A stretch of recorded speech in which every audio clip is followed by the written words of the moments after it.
She lost a job to help a stranger not knowing he'd return as the billionaire offering her his name. Hello everyone. Before we begin today's story, I have a small favor to ask. Please hit subscribe and turn on the notification bell so you never miss our channel's new videos. It's quick, free, and the best way to support us in bringing you more dramatic stories. Your support means the world to us. Where are you watching from? Drop your city or country in the comments below. Thank you very much. Now, let's get back to our main character. Rain drizzled over the city like thin silver threads, soaking through the evening lights of downtown Seattle. Inside a tiny cafe that smelled faintly of burnt coffee and rain-soaked coats, Mia Sanders wiped the last table of her shift. Her hands were raw from detergent, her hair escaping the tie at the back of her neck. The clock above the counter blinked 9:47 p.m. She was supposed to clock out at 10, but her manager had already started grumbling about her slow pace. Mia forced a tired smile and whispered to herself, "One more shift, one more paycheck." She needed every cent: her mom's medication, the overdue rent, the electric bill waiting like a shadow on her fridge.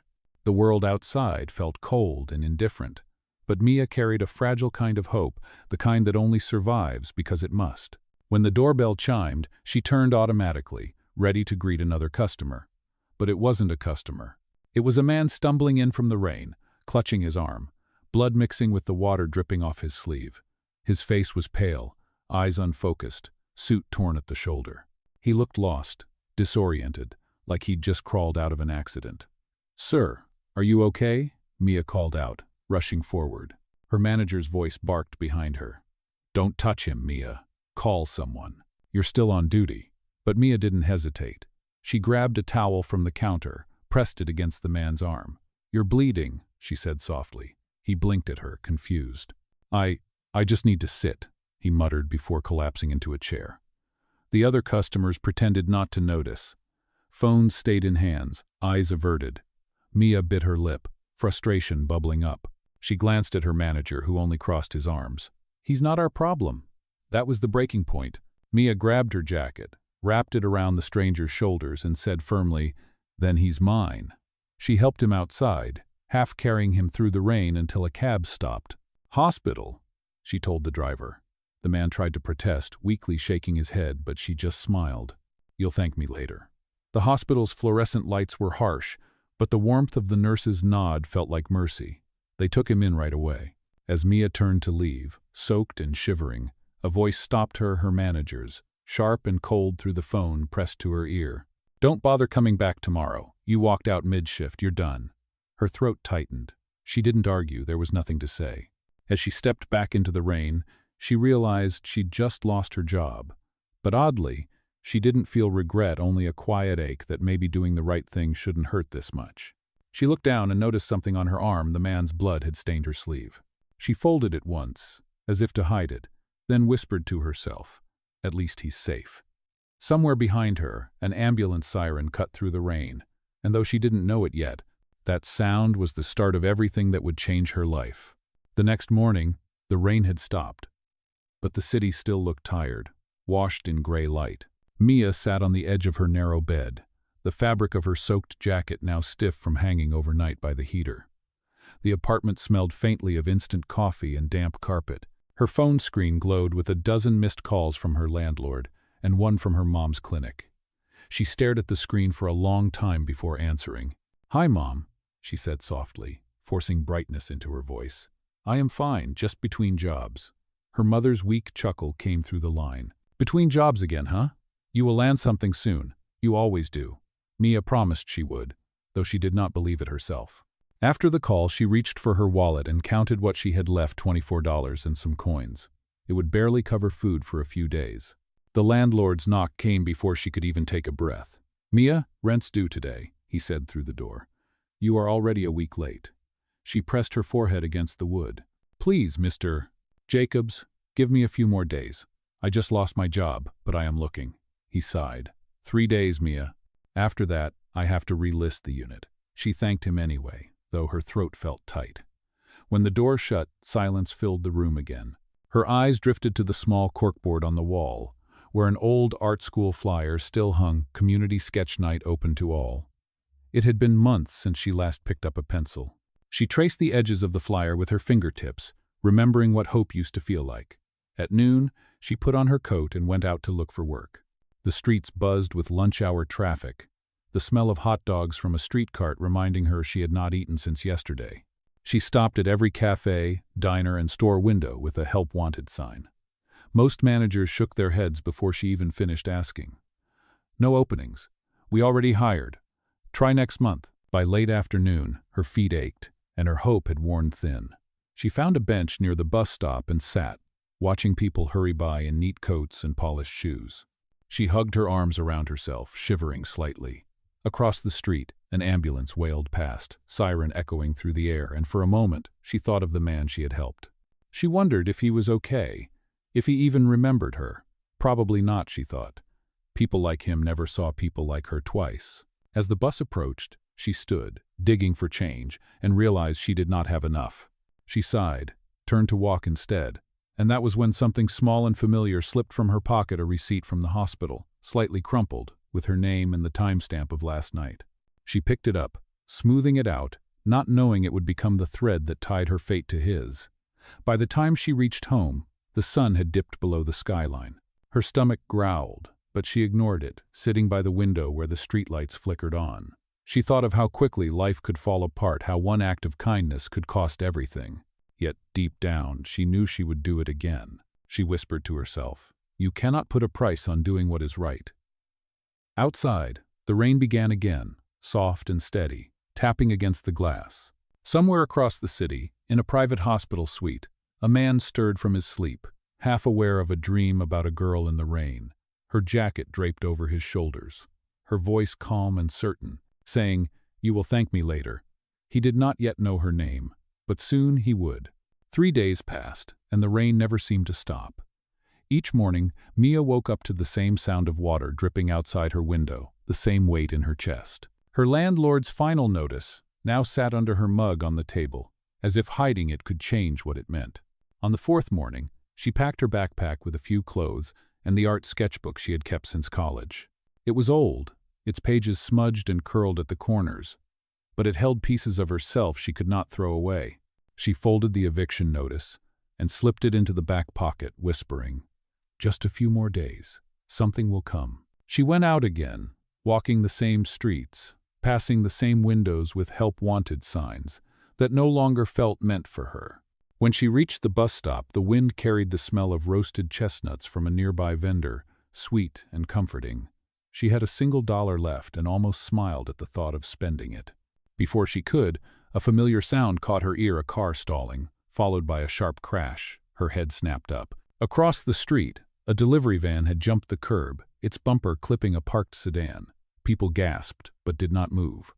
The driver stumbled out, clutching his arm, dazed. Without thinking, Mia ran toward him.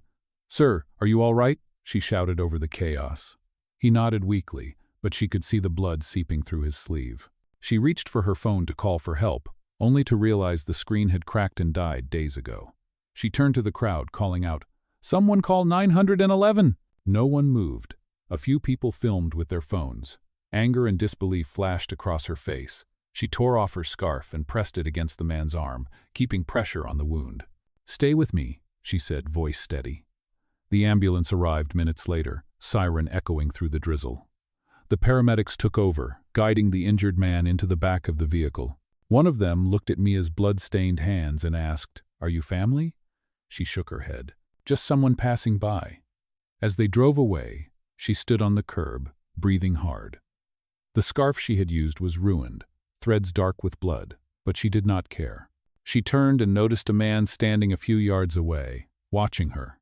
He was tall, wearing a dark coat, his expression unreadable. When their eyes met, he nodded once, almost respectfully, before stepping into a black sedan that pulled away silently. Mia frowned, wondering who he was, but brushed it off. She was used to strangers leaving. That night, back in her apartment, she found an envelope slipped under her door. Inside was a folded note, written in elegant handwriting. "To the woman in the rain, thank you for what you did that night. The world needs more people like you. E.C." Tucked inside the note was a check. She stared at it, heart pounding. The number written there could cover her rent for months, but the back of the note caught her eye. In smaller letters, almost hidden, it said, "If you are looking for work, come to Cole Foundation, 45th and Pine. Ask for Mr. Ethan Cole." Mia sank onto the bed, the paper trembling in her hands. The name sounded familiar, but she could not place it. She thought of the man she had helped at the cafe, the one whose blood had stained her jacket. A wild thought crossed her mind, but she shook it away. "No," she whispered, "that cannot be him." Still, the words on the page glowed like a quiet promise. Somewhere inside, hope flickered again. She folded the note carefully, placed it inside her sketchbook, and for the first time in weeks, allowed herself to believe that maybe, just maybe, things were about to change. The next morning, Mia stood in front of a tall glass building that glimmered under the weak winter sun. The plaque by the door read, "Cole Foundation, Building Hope." She hesitated, clutching her worn sketchbook and the note she had found the night before. Part of her still thought it was a mistake, maybe even a cruel prank. But another part, the one that refused to give up, pushed her forward. Inside, the lobby was bright and modern, filled with the faint scent of fresh flowers and polished wood. A receptionist smiled at her. "Good morning, do you have an appointment?" Mia cleared her throat. "I was told to ask for Mr. Ethan Cole." The woman's smile softened, and she picked up the phone. "Please have a seat. Someone will be with you shortly." Mia sat on the edge of a leather chair, her fingers twisting the hem of her coat. Through the glass wall, she could see a group of people in suits moving between offices, their pace brisk and confident. She felt small, out of place. But before doubt could creep too deep, a door opened, and a man stepped out. He was tall, dressed in a charcoal suit that fit perfectly. His dark hair was neatly combed, and his eyes deep, steady, and familiar met hers. "Miss Sanders," he said, his voice calm but carrying a weight she recognized instantly. "It is good to finally meet you again." Her breath caught. It was him, the man from that rainy night, the one she had helped. "You," she whispered, her voice barely audible. "I thought," he smiled faintly, "you thought I was just a stranger." He gestured toward his office. "Please, come in." She followed him inside, her heart pounding. The room was elegant but warm, sunlight spilling across the bookshelves and framed photographs of charity projects around the world. He gestured for her to sit. "I wanted to thank you, Miss Sanders. You helped me when no one else would. The doctors said if you had not brought me to the hospital that night, things could have been far worse." Mia's cheeks flushed. "I just did what anyone would have done." Ethan leaned forward slightly. "That is not true. I have watched the footage from the cafe's security cameras. Everyone else turned away. You were the only one who stopped." She did not know what to say, so she stared at the polished desk instead. After a moment, he continued, "The check I sent was not charity. Consider it repayment. But the reason I asked you here is different." He handed her a folder. Inside was a job offer, assistant coordinator, community projects, Cole Foundation. Mia blinked in disbelief. "I think you have the wrong person. I do not have a degree or experience or—" He interrupted gently. "What you have cannot be taught. Integrity, compassion. That is what this foundation stands for. We help people rebuild their lives, and I want you to be a part of that." She looked at him, stunned. "Why me?" Ethan's smile deepened, softer now. "Because you remind me of who I used to be before success made me forget what mattered." The words hung in the air, honest and raw. For the first time, she saw the exhaustion behind his perfect posture, the loneliness in his eyes. She nodded slowly. "I will try not to disappoint you." "You will not," he said simply. He extended his hand, and when she took it, a strange warmth spread through her chest.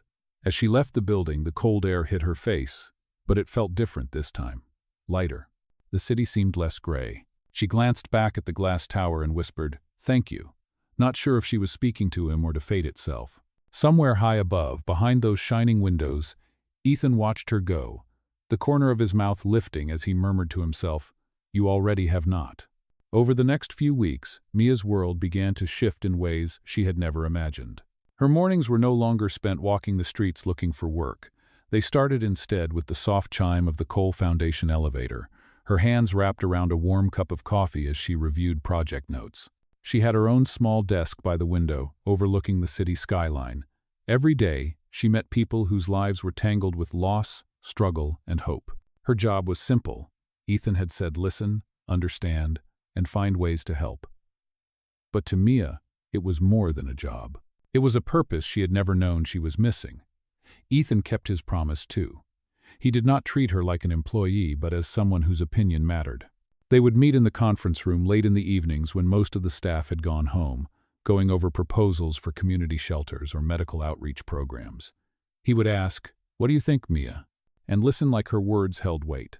Sometimes, when she spoke about the people she met, about the children who colored on the backs of flyers while waiting for their parents at donation centers, Ethan would fall silent, his expression distant but tender, as if remembering something he had lost long ago. One night, as snow began to fall outside, Mia noticed him staring at the framed picture on his desk. It showed a much younger Ethan standing beside a man who looked older but kind, both of them smiling before a building under construction. "My father," Ethan said quietly when he saw her glance. "He built this foundation. After he passed, I took over the company, but I forgot what it was all for, until the night you helped me." Mia's eyes softened. "You do not owe me anything, Ethan. You saved yourself. I just made a phone call." He shook his head. "You did more than that. You reminded me what it means to be human." For a moment, neither of them spoke. The hum of the city below filled the silence. Then he smiled faintly. "Come on, I want to show you something." They took the elevator to the basement, where a new shipment of supplies had arrived: blankets, coats, and canned food. "Tomorrow," Ethan said, "we are distributing these to the shelters on 8th Avenue. I would like you to lead the team." Mia blinked, startled.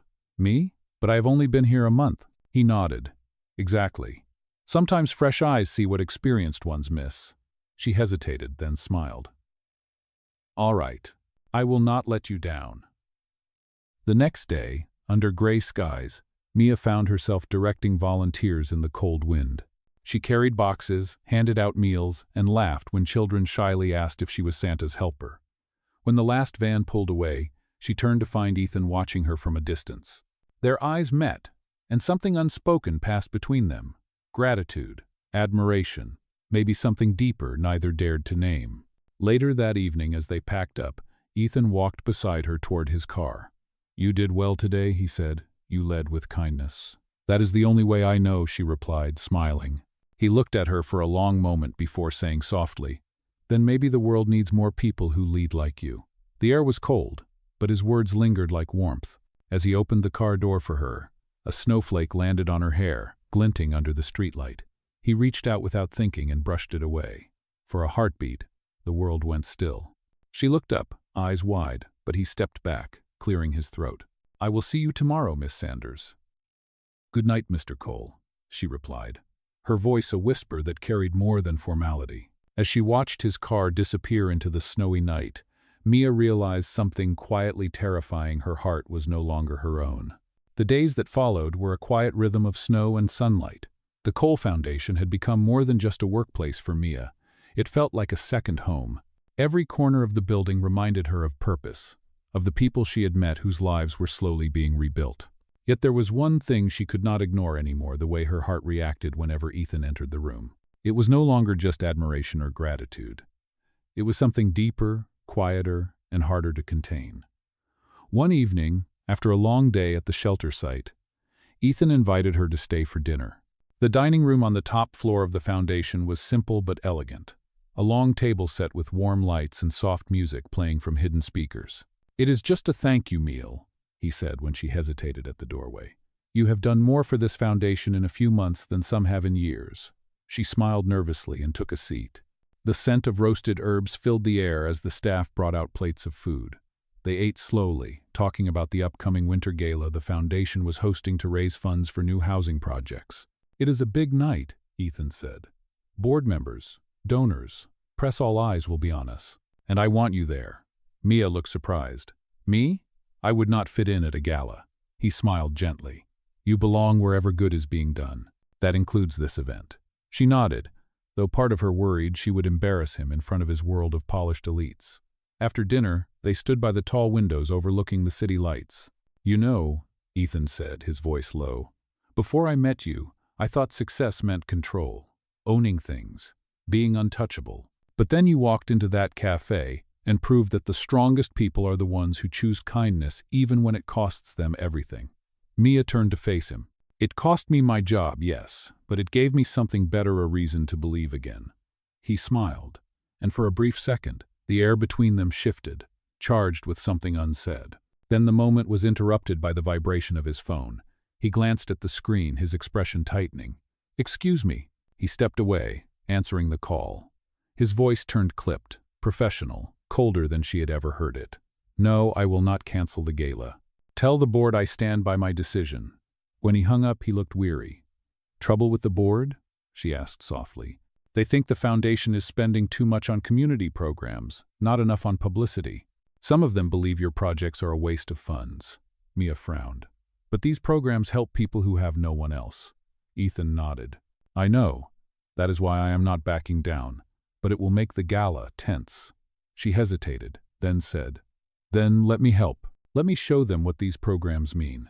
He looked at her, admiration flickering again. "You never stop fighting, do you?" "Not when something matters," she said simply. For a moment, they just stood there, the glow of the city reflecting in their eyes. Then he said softly, "Good, because tomorrow I will need you more than ever." When Mia left the building that night, snowflakes danced in the glow of the streetlights, and her heart felt full. She did not know it yet, but the gala would change everything. It would bring light to truths long hidden and test both her courage and his integrity. As the wind brushed her face, she whispered to herself, "Whatever happens tomorrow, I will stand by what is right." Across town, Ethan watched the same snow fall from his penthouse window, the city stretching below him like a sea of diamonds. In his hand, he held a small velvet box, a promise he was not yet ready to make, but one his heart already had. The night of the gala arrived like a storm wrapped in silk. The ballroom of the Grand Regent Hotel glittered with chandeliers, gold accents, and murmured conversations that smelled faintly of champagne and ambition. Mia stood at the edge of it all, her heart pounding beneath the navy blue dress she had borrowed from the foundation wardrobe. Her hair was pinned neatly, her hands trembling slightly as she held a tray of donor cards for the registration table. She had agreed to help coordinate, not realizing that her name would end up printed on the event brochure under Community Programs Coordinator.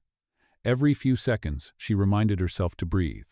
Across the room, Ethan was surrounded by investors and reporters, his composure unshaken, his charm perfectly measured.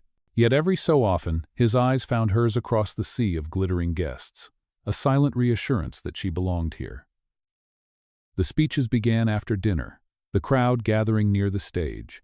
Ethan took the microphone, thanking the guests for their generosity, his voice carrying a calm authority. "This foundation exists because of people who believe that kindness is not weakness but strength," he said.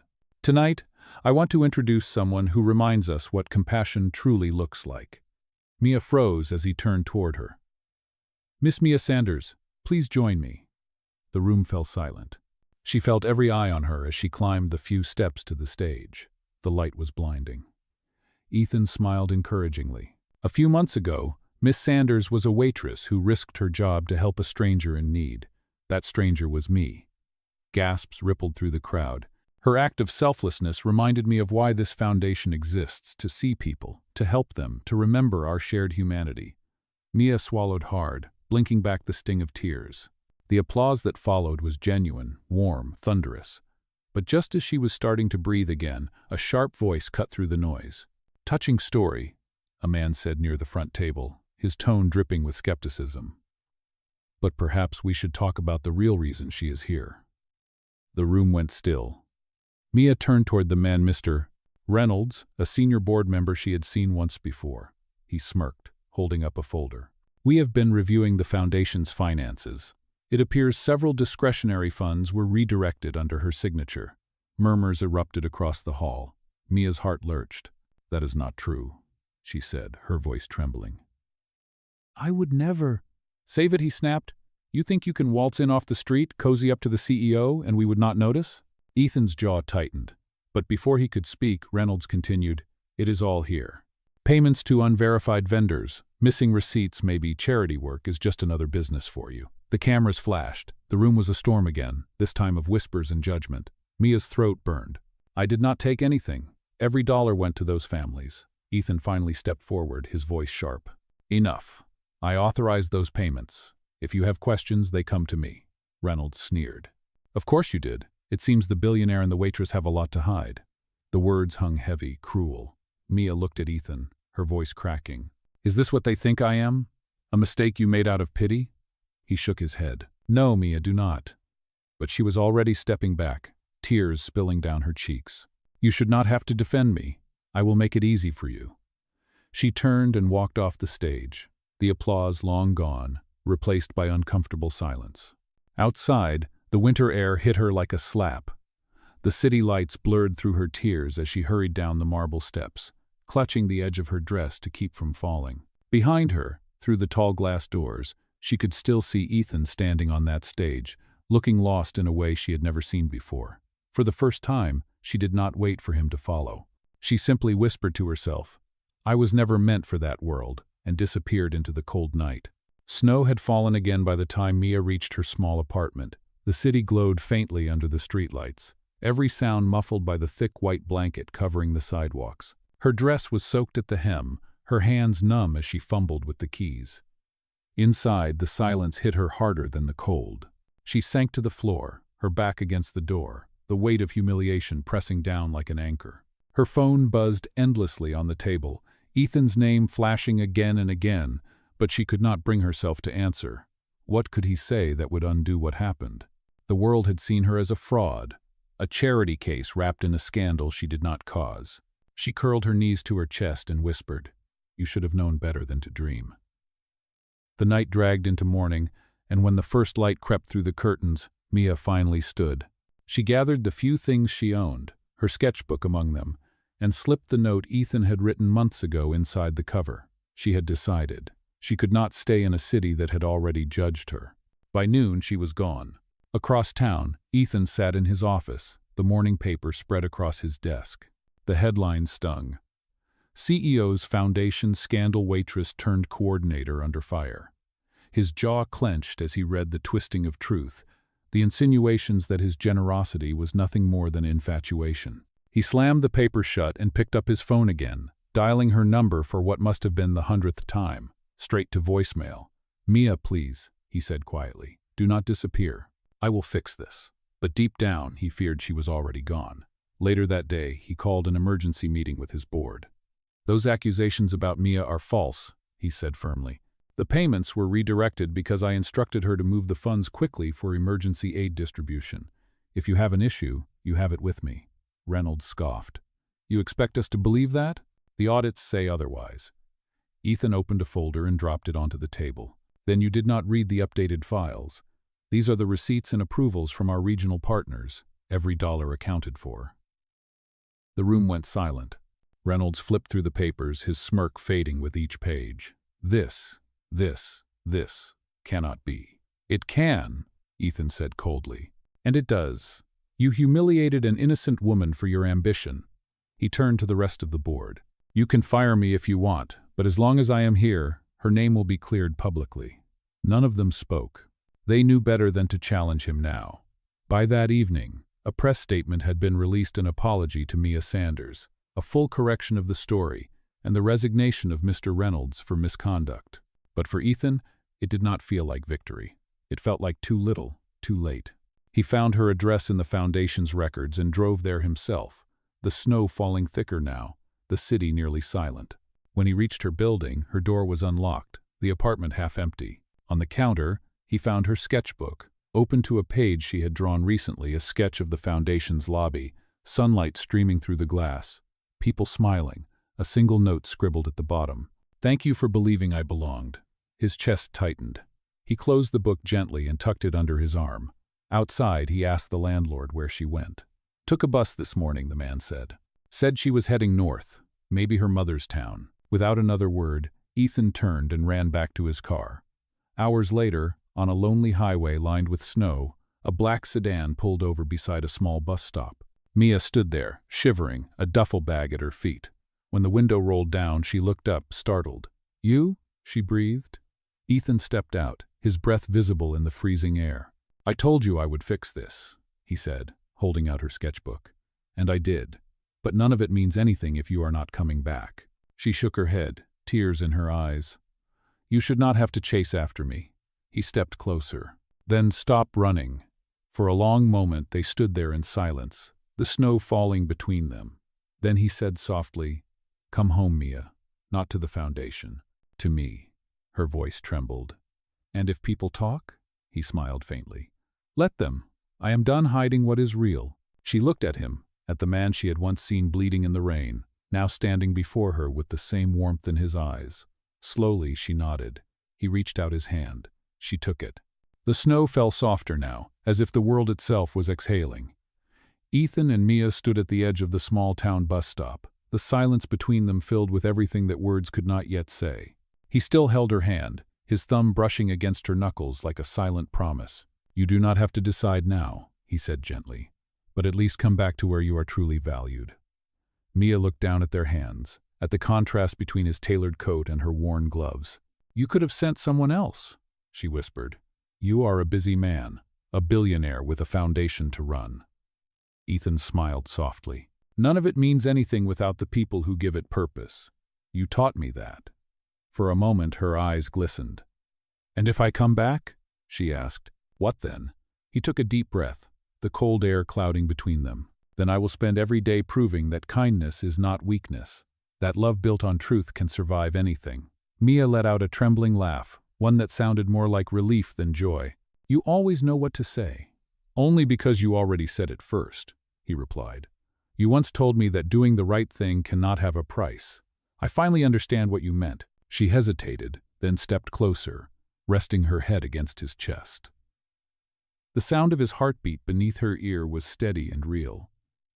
For the first time in a long while, she felt safe. When they drove back toward the city, dawn was breaking over the horizon. The world was quiet, wrapped in the pink hue of a new day. Back at the foundation, the staff greeted Mia with warmth and relief. News of the cleared scandal had spread, and everyone knew the truth now. The board had issued a public apology, and donations poured in from supporters who admired her courage. That afternoon, Ethan gathered the entire team in the lobby for an announcement. From this day forward, he said, his voice strong but tender, the Cole Foundation will operate under a new initiative, the Sanders Grant, dedicated to helping people who risk everything for others. The applause filled the room, but Mia stood speechless, tears welling in her eyes. When the crowd dispersed, Ethan turned to her and said quietly, This was never about saving me, Mia. It was about reminding me how to live. She smiled through her tears. Then maybe we both saved each other. Months passed, and the city thawed from winter into spring. The foundation thrived, new projects growing faster than ever. On a warm afternoon, Ethan asked Mia to meet him at the art gallery downtown. When she arrived, her breath caught. The room was filled with her sketches, every page she had ever drawn, framed and displayed under soft lights. At the center hung the one she had left behind, the drawing of the foundation lobby with her note at the bottom. Thank you for believing I belonged. Beneath it, a small brass plaque read, The Art of Kindness dedicated to Mia Sanders. She turned to Ethan, her voice breaking. You did this? He nodded. You once gave me back my life. This is me giving you yours. He took her hands, his eyes steady. But there is one more thing I want to give you. He reached into his coat pocket and pulled out a small velvet box. Opening it, he revealed a simple diamond ring that sparkled under the gallery lights. You gave me a reason to believe in good again, he said softly. Now I want to give you my name, not as a reward but as a promise. Marry me, Mia. The room seemed to hold its breath. Tears filled her eyes as she whispered, Yes. He smiled, slipping the ring onto her finger, and the applause from the small gathered crowd felt like the city itself was cheering. As they stood beneath the framed sketch that started it all, Mia whispered, You once said love built on truth can survive anything. He nodded, and we proved it. Outside, the evening sun poured gold through the gallery windows, washing over them both. For the first time since that rainy night months ago, Mia no longer felt like a girl standing in someone else's world. She was home, and this time, she was exactly where she belonged.